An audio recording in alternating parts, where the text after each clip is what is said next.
College football nerds here to talk real quickly about Oklahoma and Baylor.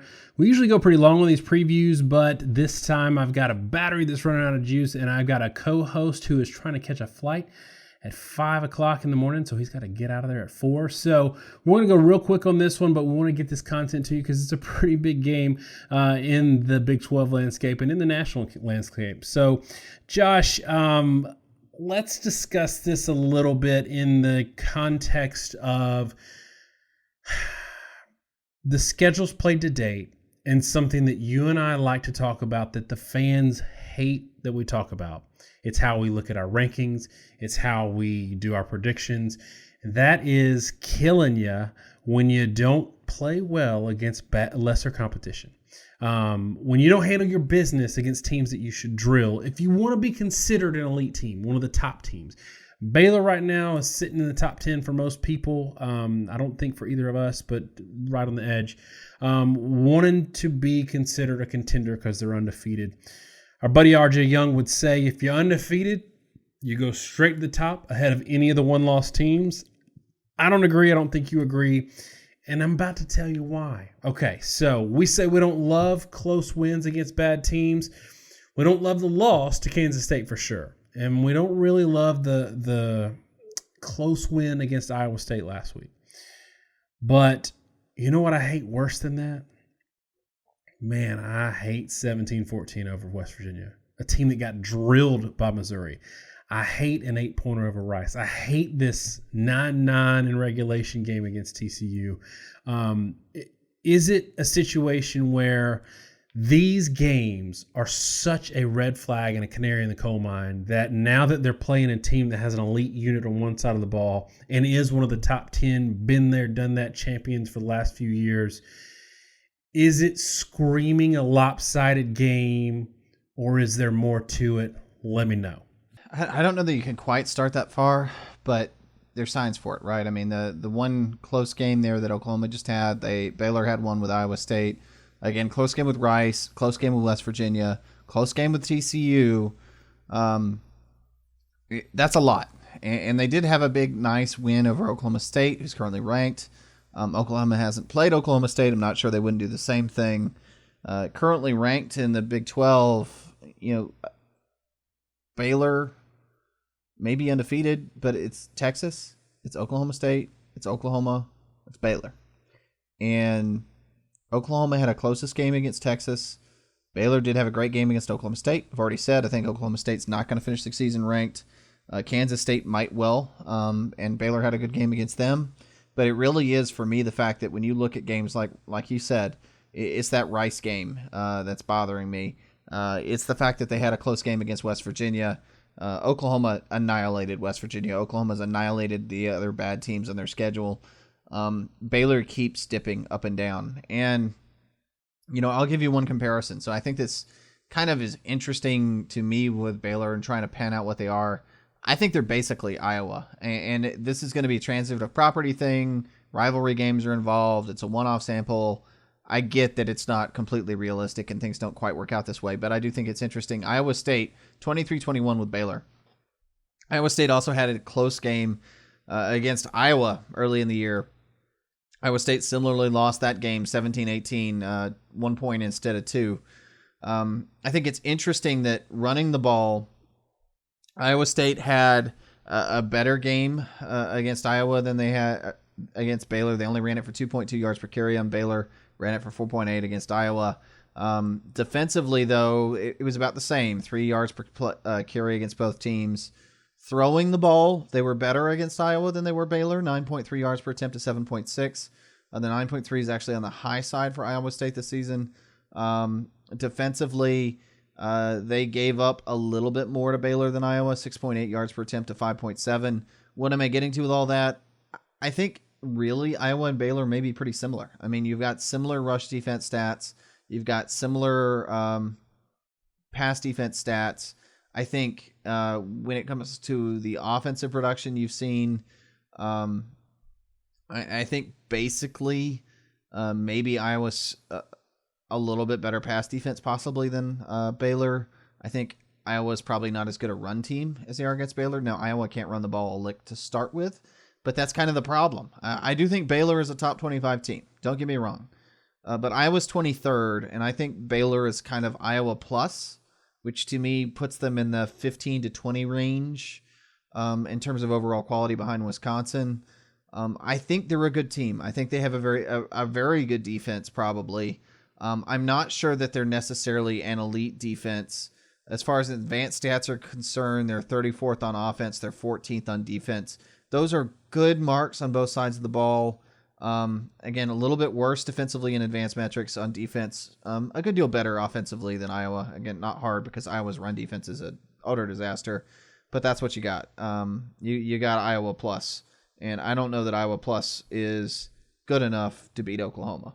So one of the things that we talk about when we have a team where they have an elite offense and a bad defense, or a defense that can be exploited against another elite offense, is that offenses can hit cold streaks. Offenses don't travel like good defenses. And in this case, we've got Baylor with a good defense, a really good defense, I think. I don't think they're getting enough credit for their defense. And Oklahoma with what really at this point is probably a bad defense. I don't think it's last year bad, but it's a bad defense.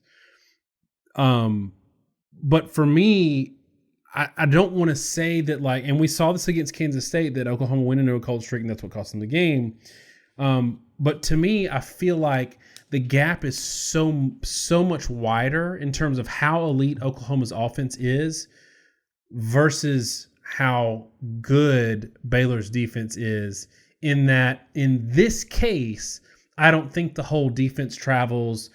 And if you got to rely on an offense with a really bad defense, we're going to lean against you and for the other team. Do you think in this case, because the gap for Oklahoma's offense is that much wider than Baylor's defense, that we maybe will go against what we normally say there? I do, and I think this is probably a good point to lead into the model with it. So our model, it uses per play statistics. We don't use total yardage because we're looking, total yardage is more a function of tempo. We look at how you do on a per play basis.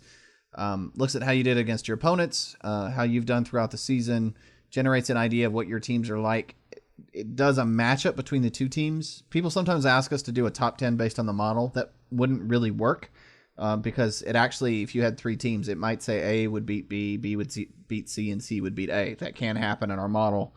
And then based on this matchup and your past history, it says if this is the kind of production and this is the kind of game you should expect playing against this team and this defense, how much do you score based on your own tendencies? It's particularly true in this case because basically what you're seeing is, both these teams are going to move the ball, but one of these teams is a lot better at scoring. Defensively, it should shock no one that Baylor is better than Oklahoma. I do think it's interesting that Baylor is not as much better as people think. Oklahoma's run defense is 95%. 95% is perfectly mediocre because everybody has some, UT San Antonio games in there to sort of inflate their stats. So if you're holding them to rushing average, you're everybody's numbers are a little bit inflated. You should hold them below their averages. Pass defense at 90%. Baylor 78% against the run, which is really good. 86% against the pass. That pass defense number is only slightly better than Oklahoma's, which I think might surprise some people. But their skill here is the fact that they're holding teams to low rushing averages, and not many teams, frankly, in the Big 12 are doing that at any significant clip. Somebody in every conference has to be lower or higher because, the conference is going to build up its average against itself. And most teams, most every conference is going to have somebody on the low side and have somebody on the high side just because, averages within a conference. But Baylor is in the better side in the run D. I think that helps Baylor, and that shows in the model that they're supposed to hold Oklahoma to about 5.2 yards per carry. Oklahoma's 6.7 yards per carry is pretty ridiculous. And we've said this for a few years now. Oklahoma's offense is really built around the run. In FBS play, Oklahoma just kills it. They're number one in the country, 6.7 yards per carry, well ahead of Clemson and Ohio State, about almost a half yard. And they're be held sort of down to earth a little bit by Baylor, which gives you a chance. Still expected to get 10.7 yards per attempt, while Baylor gets 4.5 yard per carry and 8.2 yards per attempt. Both of these offenses are hitting competency numbers, which is about 4.5 and 7 yard per carry, 7.5 yard per attempt. Oklahoma's a little more over that than Baylor is, but that comes up to a 7.7 yard per play average for Oklahoma, a 6.2 yard per play average for Baylor. And then based off how the scoring is gone, basically Oklahoma's been able to score even when, for example, in their last game against Iowa State, they didn't really do super well. Oklahoma was certainly effective, but they were only 7.4 yards, 5 yards per play. That's pretty similar to what they're predicting here against Baylor. So 40 points is right in line with that Iowa State game. Whereas Baylor has struggled to score points when they're not super high offensively, playing super weak defenses. And I think that's kind of consistent with what we've seen from Brewer. This is not a super high power offense. 27 points is a lot for them. 40-27 is the score, and it's what we've said quite a bit this season. Oklahoma has some issues. They're probably ranked where they should be, but I think they're also a team that can scare a lot of really good teams, because Baylor is a good team with a really good defense, and Oklahoma will probably score anyway. Whereas Baylor's average defense, the model is saying, will be able to keep, or Oklahoma's average defense will be able to keep Baylor from scoring a ton. So Baylor gets held to their 27. Oklahoma gets, quote, held to 40, just like Iowa State and Kansas State did. The problem is, if you don't have an offense capable of putting up 40 points against an okay average defense, you're just not going to beat Oklahoma. And I'll go ahead and give my score prediction here. And I don't want Baylor fans to think we're super negative on them. We're comparing you. You're a year ahead of schedule at least, if not two, from where you thought you'd be. We're comparing you to a team that we just said could in a one-game scenario, maybe not in a full season, but in a one-game scenario, could give an Ohio State or Alabama all they wanted. And it's because the offense is that good. And this is an Oklahoma team that's won the conference championship, is the top dog. Baylor didn't expect to compete with them coming into this year. They got a favorable schedule, and they've kind of squeaked by a little bit where they probably shouldn't have, or they earn those wins. I don't want to give them that. But in this game, I think we're talking about two different levels of teams. Oklahoma's still going to give up points. I don't love their defense anymore, but Oklahoma's going to keep scoring. So give me 40-24, and tell me what you got. I'm going to go a little more low scoring than the model. I'm going to say 31-21 Oklahoma. And I will say this is the interesting thing to me, which we haven't seen this year, and I'm anxious to see it. With the deep vertical passing game and the aggressiveness that they had at the quarterback position, Oklahoma was able to score a lot of points and be able to move the ball against really good teams, even really top-end defenses in the past. Jalen Hurts and this a power run offense, which is what they've somewhat transitioned to. And we did a preview of Oklahoma. You can go watch it, and I think we pretty well called out how they were going to use him. That offense has not always scaled against really good defenses. And Oklahoma has not played a top-end defense to this point in the season. None of the teams they played are particularly good. And in particular, none of the teams they played are anywhere close to being as good defensively as Baylor. Kansas State was a loss. Kansas State is the 46th ranked defense in SP+. Iowa State is, maybe a scary team in a lot of people's minds, but they're the 18th best defense. Baylor's 14th. They're a little bit better than Iowa State. I think they score a lot just like they did against Iowa State, but I also think Baylor's run defense is better than Iowa State's.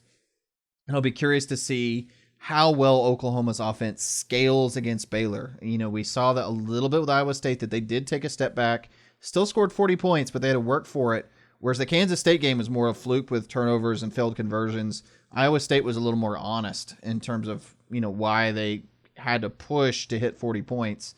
I don't think they're going to hit 40 in this game, and it's because I think that run defense is going to hold Oklahoma down a little bit.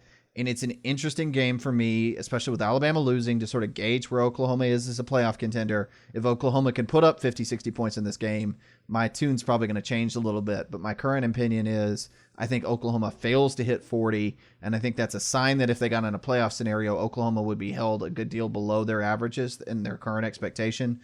And given their defense, they just can't afford to do that and not lose a game against a top-end offense. All right, y'all, that's our quick-ish, it's pretty quick preview for Oklahoma and Baylor. And, we probably would have wanted to put a little more time in this, but I'm sure RJ Young has this game covered. He's all over it, but we had to get in a little bit of our piece on it because we can't let him have all the fun. We are going to team up with him again pretty soon. We have been talking around this, trying to get together this season a little bit more, and it's going to happen, y'all. We're going to find something to talk about. Let us know in the comments, because I know it's probably mostly Oklahoma fans. We pissed off all the Baylor fans at this point. Let us know in the comments your score prediction and what you would like for us to do a video talk about with RJ Young if we can team up on one in the future. Thanks so much, y'all. Have a great week, and God bless.